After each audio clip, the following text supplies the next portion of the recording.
Hello বন্ধুরা, আসসালামু আলাইকুম। আশা করি আপনারা সবাই অনেক অনেক ভালো আছেন। আজ আবারও চলে এলাম এক নতুন ধরনের একটা লাউয়ের রেসিপি নিয়ে, স্পাইসি লাউয়ের কারি। এটা গরম গরম ভাত কিংবা রুটির সাথে খেতে জাস্ট অসাধারণ লাগে। তো বন্ধুরা, ভিডিওটা কিন্তু একটু স্কিপ না করে দেখবেন, আপনাদের অনেক অনেক উপকারে আসবে। আর ভিডিও ভালো লাগলে অবশ্যই একটা লাইক করে দেবেন। ফেসবুক পেজ থেকে দেখে থাকলে পেজটিকে ফলো করে দেবেন। তো চলুন এই লাউয়ের রেসিপিটা শুরু করি। তো প্রথমেই দেখতেই পাচ্ছেন একটা লম্বা কচি লাউ আমি খোসা ছাড়িয়ে নিয়েছি। আর একটু দাগ লেগেছিল, সেগুলোকে আমি কেটে ফেলে দিয়েছি। এরপর এই লাউটাকে আমি গোল গোল শেপ করে কেটে নেব। আর এগুলো খুব বেশি পাতলাও হবে না, আবার খুব বেশি মোটাও হবে না। এই সাইজটা দেখেই বুঝতে পারছেন ঠিক আমি কীরকম মাপ নিয়ে এগুলোকে কাটছি। চেষ্টা করবেন কিন্তু এরকম লম্বা গোল লাউ নেওয়ার। আর লাউটা কিন্তু অবশ্যই কচি হতে হবে, তবে কিন্তু এই রেসিপিটা খেতে ভালো লাগবে, না হলে কিন্তু একদমই ভালো লাগবে না। তো এখানে আমি সব লাউগুলো কেটে নিচ্ছি। আপনি চাইলে এটা বটি দিয়েও করতে পারেন, আমি ছুরি দিয়ে কেটে নিচ্ছি, এতে শেপ ভালো থাকে। তো এখানে দেখুন সমস্ত লাউগুলো কাটা হয়ে গেছে। পুরুত্বটা কতটা রেখেছি দেখুন, খুব বেশি পাতলাও নয় আবার খুব বেশি মোটাও নয়, ঠিক এরকমই করেছি। তো খুব ভালো করে সেদ্ধ হয়ে যাবে, আর মোটা করলে সহজে সেদ্ধ হবে না। তারপরে এখানে কিছু মশলা নিয়েছি দেখুন, 1 চামচ লবণ, একটু জিরের গুঁড়ো, একটু লঙ্কার গুঁড়ো আর একটু হলুদ। এরপরেই মশলাগুলো এর মধ্যে দিয়ে দিচ্ছি। আর লাউটা কিন্তু অবশ্যই কাটার আগে ধুয়ে নিতে হবে, কাটার পরে ধুলে কিন্তু এর মধ্যে জলটা থেকে যাবে, তখন খুব ভালো করে কিন্তু আর মাখানো হবে না। তারপর কোটিংয়ের জন্য দিয়ে দিচ্ছি 1 চামচ বেসন। আপনি চাইলে এখানে কোটিংয়ের জন্য চালের গুঁড়ি ব্যবহার করতে পারেন কিংবা কর্নফ্লাওয়ারও দিতে পারেন। দিয়ে খুব ভালো করে এগুলোকে হাত দিয়ে মাখিয়ে নিচ্ছি। যদি ভাবেন যে একটু শুকনো আছে, তাহলে 1 চামচ জল দিয়ে এভাবে মাখিয়ে নেবেন। দেখুন মাখানো হয়ে গেছে। খুব বেশি কিন্তু বেসন দিনই, ঠিক এরকম করে কিন্তু সবগুলো মাখতে হবে। তারপর তেলে এক এক করে হালকা ব্রাউন করে এগুলো ভেজে নেব। তো ভাজানোটা আমি পুরোটা দেখাইনি, ভিডিওটা একটু বড় হয়ে যাবে, সেজন্য সবগুলো আমি লাউ এভাবে ভেজে নিয়েছি। তারপর লাউগুলো ভাজা হয়ে গেলে ওই ভাজা তেলের মধ্যে আরও একটু এক্সট্রা সরষের তেল অ্যাড করলাম, তবে খুব বেশি তেল কিন্তু আমি এই রান্নার মধ্যে দেব না। তারপর একটু গোটা জিরে আর একটা তেজপাতা আমি এর মধ্যে ফোড়ন দিয়ে দিলাম। দিয়ে দিচ্ছি একটা বড় সাইজের কুচনো পেঁয়াজ, এটা খুব ভালো করে মিহি করে কুচিয়ে নিয়েছি, এর মধ্যে দিয়ে দিলাম। এরপর এটাকে অনবরত নাড়াচাড়া করব যতক্ষণ না পেঁয়াজটা হালকা ব্রাউন কালার হয়ে যায় এবং একটু নরম হয়ে যায়।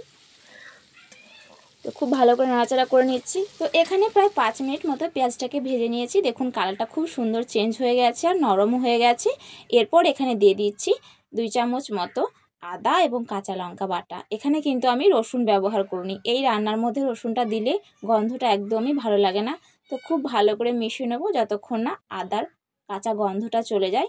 তো 30 সেকেন্ড মতো নাড়াচাড়া করে নিলেই কাঁচা গন্ধ চলে যাবে। তারপর 1/2 চামচ জিরের গুঁড়ো, 1/2 চামচ হলুদের গুঁড়ো এবং স্বাদ মতো শুকনো লঙ্কার গুঁড়ো, আর দিয়ে দিচ্ছি রঙের জন্য কাশ্মীরি লঙ্কার গুঁড়ো। এটা দেওয়ার জন্য কিন্তু এই রান্নার রঙটা অনেক সুন্দর হয়। এরপর মশলার মধ্যে 2 চামচ জল দিয়ে খুব ভালো করে কিন্তু মশলাটাকে কষিয়ে নেবো যতক্ষণ না মশলার গায়ে থেকে তেল ছেড়ে আসে। আর এখানে আমি জলটা দিলাম, কারণ মশলা কষানোর সময় যদি একটু জল ব্যবহার করে কষানো হয় তাহলে কিন্তু মশলাটা পুড়ে যায় না। আর হালকা আছে কিন্তু অবশ্যই মশলাটা কষাতে হবে। মশলাটা যত ভালো কষানো হবে এই রান্নার স্বাদ কিন্তু তত গুণ বেড়ে যাবে। আর এখানে কাশ্মীরি লঙ্কার গুঁড়ো ব্যবহার করার জন্য দেখুন রঙটা কতটা সুন্দর এসছে। অনেকে কালার ব্যবহার করে ফেলে রান্নার মধ্যে, কিন্তু সেখানে একদমই উচিত নয়। চেষ্টা করবেন কাশ্মীরি লঙ্কার গুঁড়ো ব্যবহার করার। তারপর এখানে এর মধ্যে দিয়ে দিচ্ছি 1/2 বাটি পোস্ত বাটা।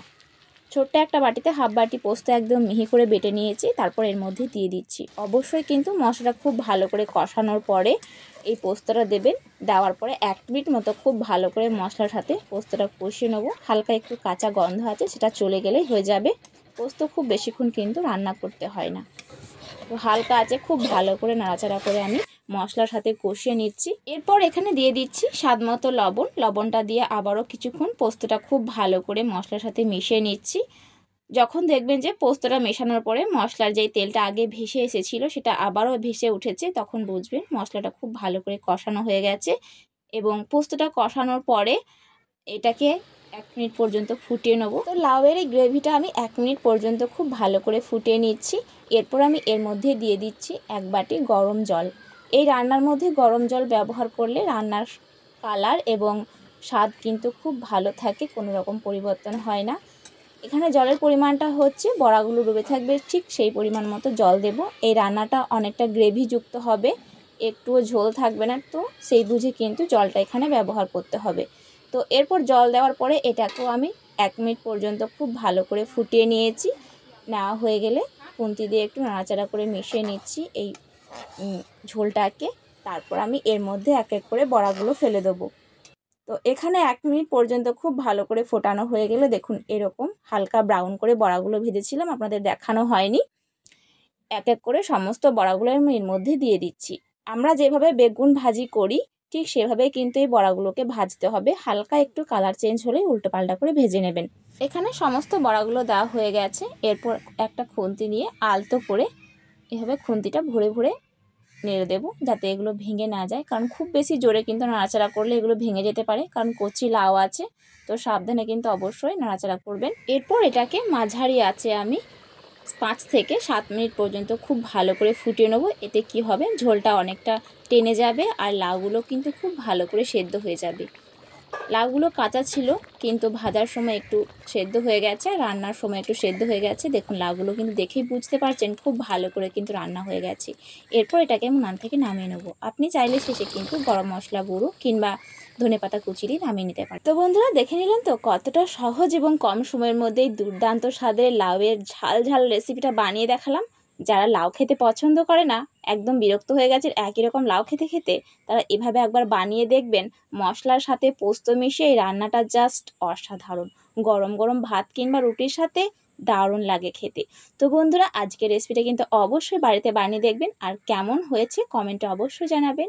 ভিডিও ভালো লাগলে অবশ্যই একটা লাইক করে দেবেন, সাবস্ক্রাইব করে দেবেন। দেখা হচ্ছে আগামীতে এরকমই কোনো একটা রেসিপিতে। আল্লাহ হাফেজ।